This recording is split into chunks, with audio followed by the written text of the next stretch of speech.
wish to make it softer, we will tune it to a whisper.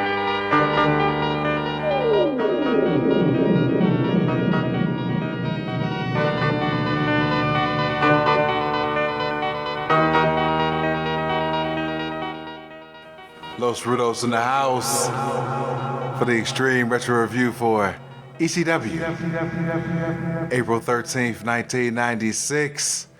This is the Massacre on Queens Boulevard. It's Extreme Retro Review number 189. Getting close to the halfway point of the year. I'm trying to get my Sully, I'm trying to formulate my first half of the Sully so I can, get the shit going so I won't have to, go backwards and be like, oh, what the fuck was that match of the year? You're right. I feel it. There hasn't really been, there's been good matches. There's been clear-cut baby faces and heels and MVPs, nominations. But I feel as though the latter half of this year is going to bring forth the lion's share and probably my eventual winners. And because I already have an idea of who I feel is the blank of the year or the blank, this of the year, blank that of the year and shit like that. But, watching the shows concurrently and consecutively get some shit and go, oh, damn, that might be a dark horse. That might change my opinion, but whatever have you. So, with that being said, I give it to the name game champion. Take it away, champ. And I just want to say the person who has held all the championships and has been the greatest champion in every class. So we are, as the Hwould said, doing Massacre on Queens Boulevard. We start the show off with Damian Stone and JT Smith coming down to the ring. JT, full Italian, extreme stallion, or whatever his new gimmick is, or tweaked name gimmick is. Come to find out, Damian Stone is Little Guido, which, said I had no idea. I mean, I never really knew who Little Guido was per se. I just knew the name and shit. He was part of the FBI. He seemed like a jobber to the stars to me. Just what little that I knew, but Damian Stone all that time. So anyway. Also want to point out that JT reveals that Little Guido is his cousin. Oh, yes, his Sicilian cousin. So they're also La Familia and shit, you know what I'm saying? So, anyway, they're facing off against Dudley family members, Dudley boy members, fucking Bubba, and originally Big Dick, pause. He's back from his leg injury, even though he was never really gone. He just wasn't wrestling and shit. And then out of nowhere, making his ECW debut, the other half of the true definitive members of the Dudley Boys, Devon. Clearly, you are the ECW aficionado between the two of us. But what were your thoughts the first time you saw Devon make his debut? Holy shit, he was like skinny fat. Yeah. You know what I'm saying? He was smaller than what I've, known classic Devon to be, but he still had like a beer pudge. Weird. He did not look like he was in wrestling shape. And he was screaming all over the fucking place. A whole lot of profanity. So before I come to find out, I don't know how long he's been a preacher, but I guess he's a reverend or a preacher or some shit. Yeah. So, watching his debut, like, every other word was fuck or motherfuck and shit. And I was like, oh, shit. So, anyway, fucking Dudley's end up getting DQ'd because Devon was just beating the shit out of both JT and fucking Lil Guido. Big Dick was getting in on the action. It was just motherfucking ass-whooping extravaganza for the Dudleys and shit. Hwoud, your thoughts? And 20 minutes of a segment to introduce Devon Dudley. He gets these motherfuckers, he tells Bubba to stop fucking stuttering. You know what I'm saying? He yells his catchphrase a couple fucking times, and he beats JT and Guido to death. I gave it a 1 star because he beat up Pee Wee. I thought that was hilarious. Definitely a hell of a debut. So next up we have Billy Black of the Dark Riders, aka Fat Little Undertaker. He's facing off against the Shah of the ECW, Hack Myers. Billy had his working boots on. Yeah. That he did. In a jobber versus jobber match like this, the details are really important. The finish came when Hack nails Fat Undertaker with a double knee smash from the top rope. AKA the coup de grace. Yeah. AKA the Finn Balor. Yeah. The Finn Balor. The Finn Balor. And gets the 1, 2, 3. Hwould, your thoughts? I give Billy Black a B for his mullet being on par with Lumpy Larry Winters and the fashion plate of ECW, the Broad Street Bully, Tony the Hitman Stetson, a.k.a. the former Les Moulay. Oh, you'd have put him in the Hall of Fame of mullets right there, or Les Moulets, if you will. He's like the second coming.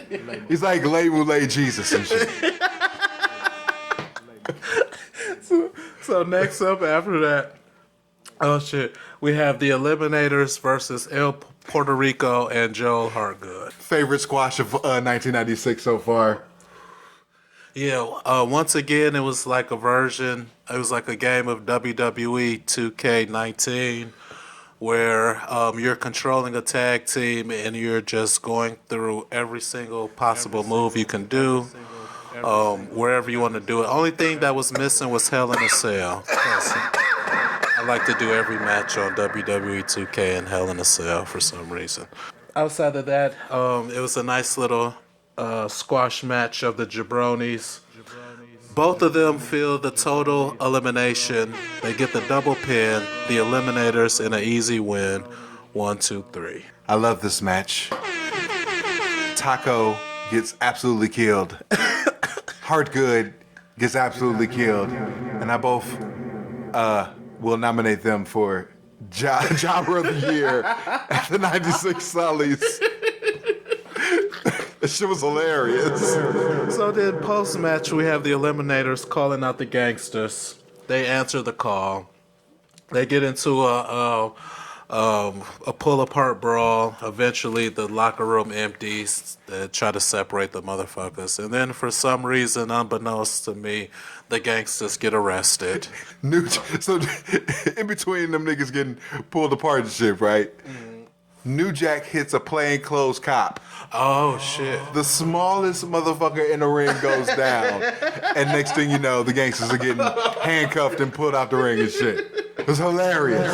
So speaking of hilarious, next up we have the Heartbreak Meanie, also known as the Blue Meanie, and Big Daddy Cool Stevie Richards, also known as Dancing Stevie Richards. The original King of Swing. They are mocking the two dudes with attitudes. They're one and only Heartbreak Kid Shawn Michaels and Big Daddy Cool Diesel. Who shout out to my homie Polo Champ, who was the HBK to my Big Daddy Cool at Whitney Young. The little skit was hilarious. I cannot lie. I just want to note that Big Stevie Cool had on a catcher's mask, which would mean to me that Meanie's the pitcher. Oh no! Oh no! That's fucked up. So there's no music on Massacre on Queens Boulevard, just to let you know. Yeah, that was a little weird. Yeah, so Meanie's dancing and he's doing his sexy boy routine and shit, and there's no music going on. So you know what, he's playing sexy boy in his head and shit while he's doing this little shtick and shit. No. You'll see on the clip show in a few days. He was dancing to Ravens music. Oh, was he? Oh, okay. Well, you won't see it. Because you watch on the faggot ass WWE network. faggot ass. Woo! For the 0 subscribers on Street Smart Video, I completely looked at Fuge with a blank dead stare.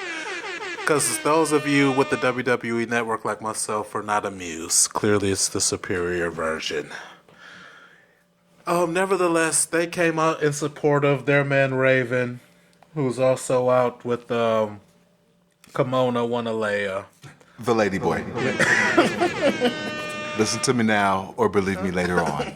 Some chick comes out of the crowd, starts throwing herself at Blue Meanie and trying to make this nigga into a sundae and shit, putting whipped cream on his belly and shit. Raven's not having none of that. He pulls the bitch up off of him and shit.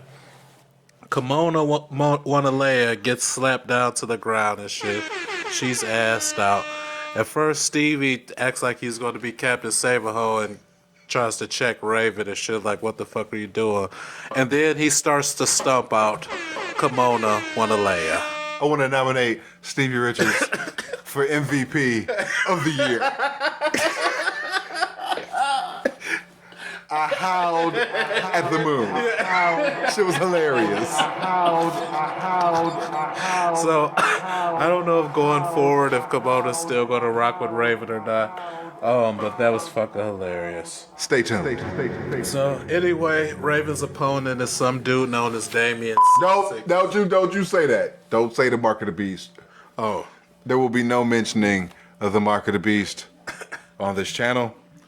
All right. Don't want to be in line, but I will segue that into a quick story. So I'm rewatching the show, right? It's like 4 a.m. Wifey's up. You know what I'm saying? We putting one in the air and shit. Just killing time before I smash. So anyway, they announce, Geekner does the announcements for the match. And when they call out Damien, this geek stands up in the crowd. He starts clapping. And it's the neck beard, Mike Johnson. Oh, shit. So I started laughing, right?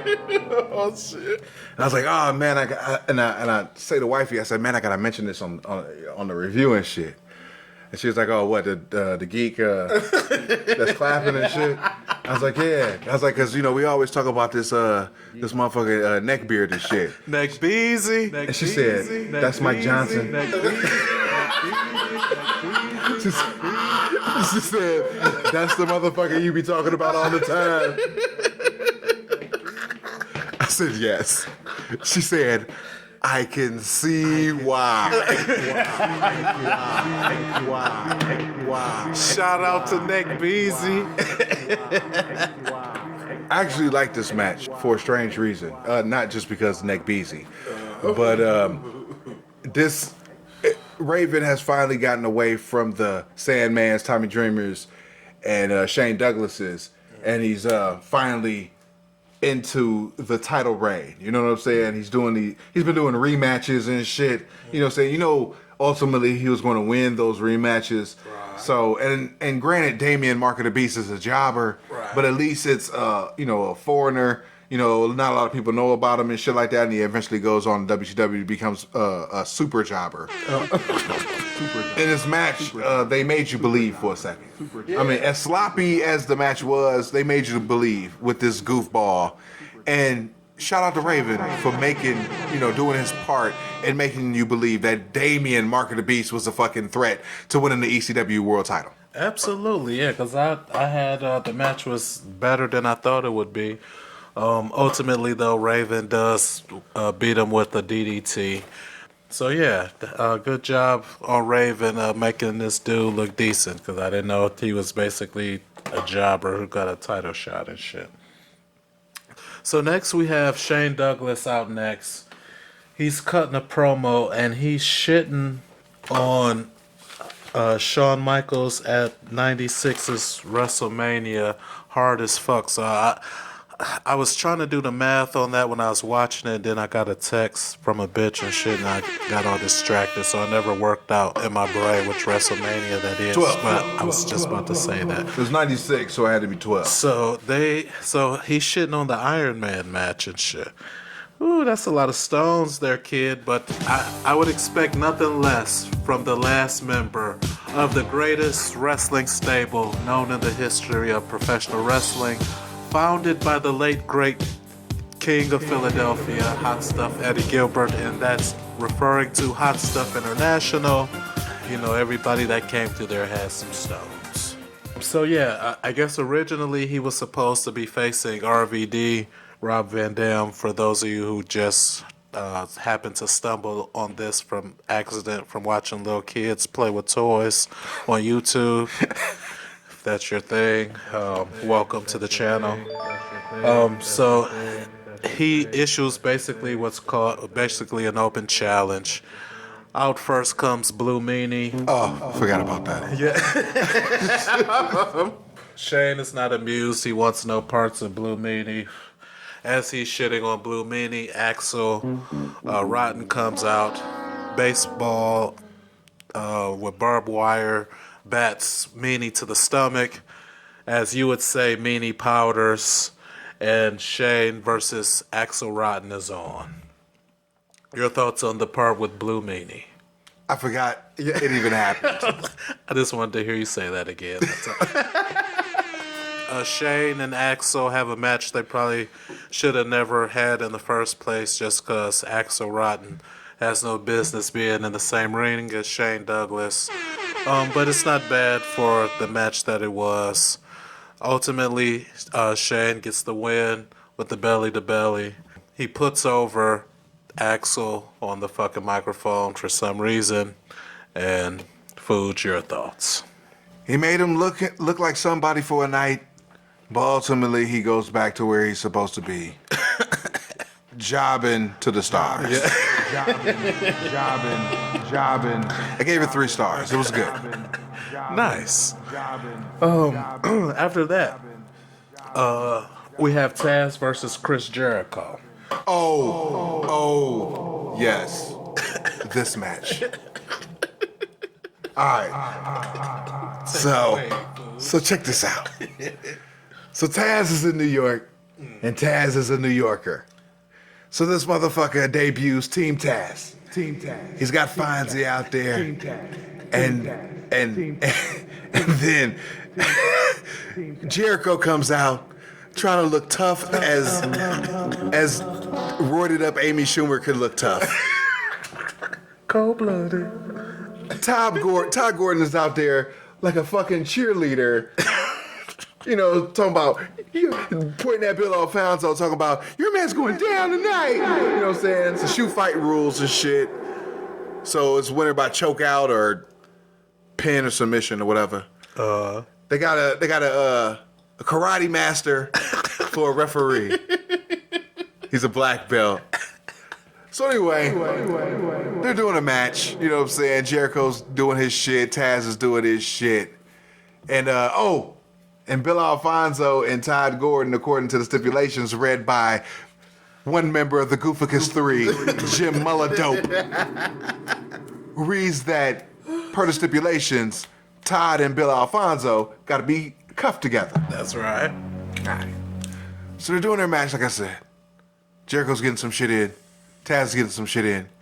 And then out of nowhere, Taz's sparring partner that Joey Styles brings up that night, Mako, kicks the fuck out of the referee or Todd Gordon or whatever. No, because he uncuffed fucking Gordon and... Right. He knocked out somebody. He super kicked somebody on the outside, got the key from him, and uncuffed the niggas. It was the ref. Right, and uncuffed the niggas. Todd Gordon is the commissioner of ECW. Right. Why did he not throw out the match immediately? Maybe he was in shock from everything that was happening, I guess. Fonzie comes in with a chair. I think he smacked Jericho. Yes, he did. Taz puts on a Taz mission. What is that shit that Joey is saying when he calls it the Kasahuma? The Katahajime. The Katahajime? The Katahajime. The Katahajime. There we go. Referee gets revived, and he's like, what the fuck's going on? And he sees a chair. He grabs the chair. Todd's trying to, get into the fracas and shit. The referee then inexplicably turns and hits Todd with the chair. Then he puts Todd in the Katahajime.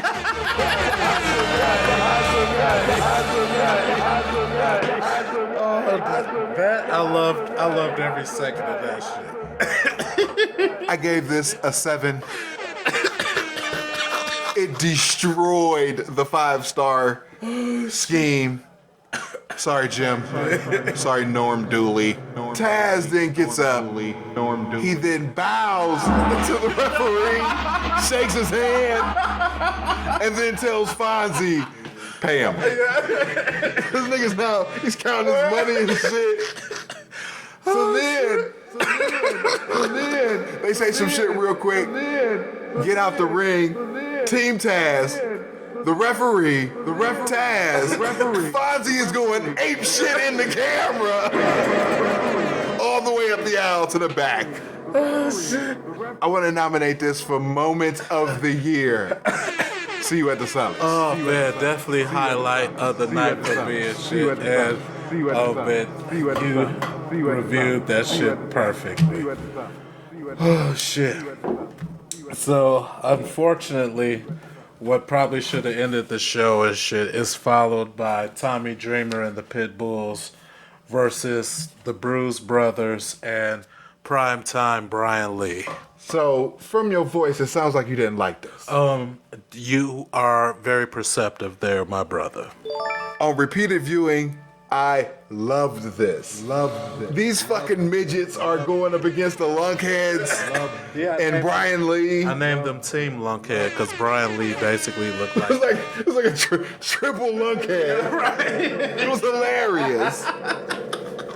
But it's this run what gets all three of the guys back to the WWF. Really? As DOA. Wow. So these motherfuckers are having a war all through the arena. They go outside. I love this spot because as they're going back inside, the fans rush the fucking doorway. So the cameraman that was filming the outside action is backed up so he can't fucking follow him. So they have to go a wide fucking shot of watching the goofs coming back in the ring and shit. Is hilarious. What else you got? Because outside of that, it was just big punching and kicking and hitting each other with shit. I got 2 Pitbull #1 kick with theatrics. I love this fucking match. Oh, the finish was funny. I'll give it. Talking about it was triple big boots. It's like the first Pitbull, they put a chair up against his head, big boot to it. Second Pitbull, they put a chair up to his head with a big boot. And then Tommy Dreamer, they had a big boot on both sides, or they had chairs on both sides of his heads and did a double big boot and shit. And then they got the motherfucker win and shit. Raven is in directing traffic as Putz gets repeated knees to his balls by Brian Lee. They tease doing the double post ball shots. Beulah runs in, pleads Raven to stop massacring his balls. Franny runs in, pushes her out the way. She gets a boot to the face. Wait a minute, should I be laughing at that? Or does that make me well, I am a misogynist, so. I guess in the technical sense of the feminist definition of shit. Pit bulls and Putz clear the ring. Raven gets put on a table. Putz in the ultimate sacrifice goes up for the super bomb. Super bombs himself through Raven, through the table. The baby faces pose in the ring. I gave it a 4. Yeah, it was an interesting dynamic to see the heels get the win, but then the faces end up getting the fucking comeback and shit. I don't know.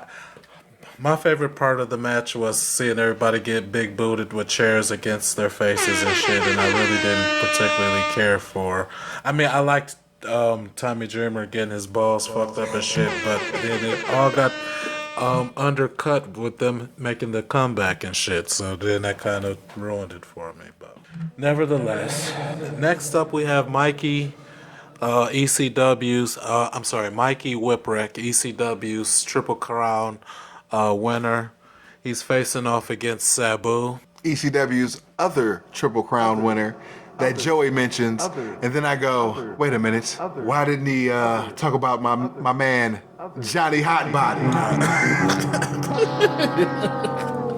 Oh man, do we ever see him in ECW again? Never. That's why. So yeah, Mikey and Sabu, they end up having a better match than I expected. Mikey ended up looking very credible against Sabu. Sabu put him over very well. Ultimately, Sabu gets the win with a running top rope Frankensteiner, even though Joey called it something else.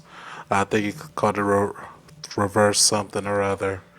But it didn't look like a reverse anything to me. It looked like he jumped off a chair and Frankensteinered this nigga, but whatever. They show mutual respect to each other.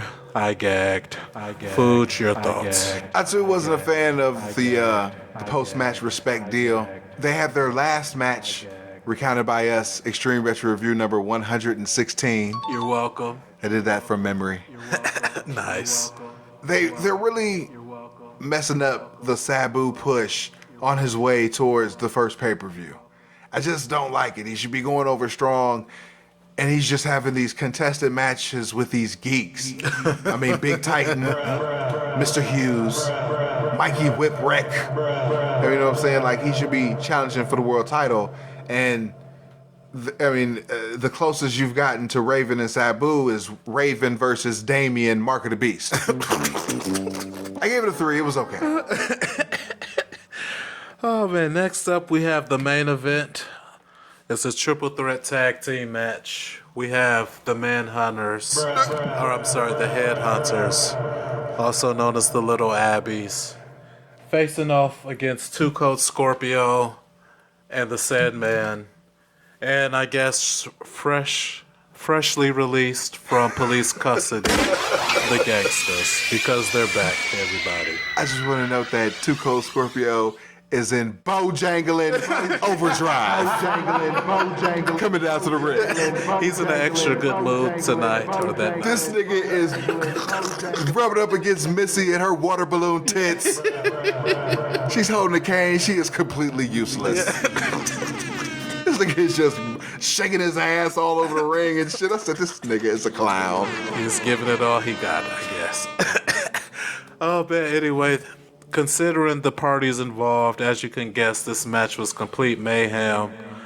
They just beat the shit out of each other all over the arena for seemed like an extraordinary amount of time. Ultimately, the match ends when New Jack does a flying chair smash onto Two Cold Scorpio for the 1, 2, 3. Gangsters win the triple threat tag match. It was awful. I gave it a 1. It's the usual Gangsters match. I mean, I fuck with the Gangsters when they just having fights and shit through the ECW arena, but when it comes to having matches, they are awful. they're like the black Public Enemy, man. These niggas is awful. Oh, shit, what? I thought you were a fan of Public Enemy. I mean, I fuck with Public Enemy, but I fuck with Public Enemy because I've recounted their entire ECW tenure. You know what I'm saying? Right. So it's like I'm a fan because I've seen it all. You know what I'm saying? I'm not a fan because they're good. Because they're not. Oh, shit. And they're reincarnated now through the Gangsters. Yes. They're not. It was some classic segments on this show, but it was a shitty fucking main event. Thumbs up, I guess. Oh, see? Oh, now you sound like you're coming more to my side. Because, before the show started, Hwoud asked me my thoughts on the show. Someone walking up your driveway. Hwoud asked me my thoughts on the show, and I think I gave it kind of decent. I was kind of lukewarm on it and shit. And as you know, he was like, "Oh, this show is awesome. What do you mean?" And stuff like that. And now he seems like he's come more to my side. And yeah, overall it was okay. Had decent parts and shit, but watch it if you want. If you have the elusive tape traders, then you'll have this show. If not, watch some of this shit in a few days, because we'll be doing the post Massacre on Queens Boulevard show. And that will also be the Go Home show for Hostile City Showdown 1996. Oh, goddamn. April 16th, 1996. But until then, always know that your life is a work. So make sure you get paid for it. We out. Peace. Peace.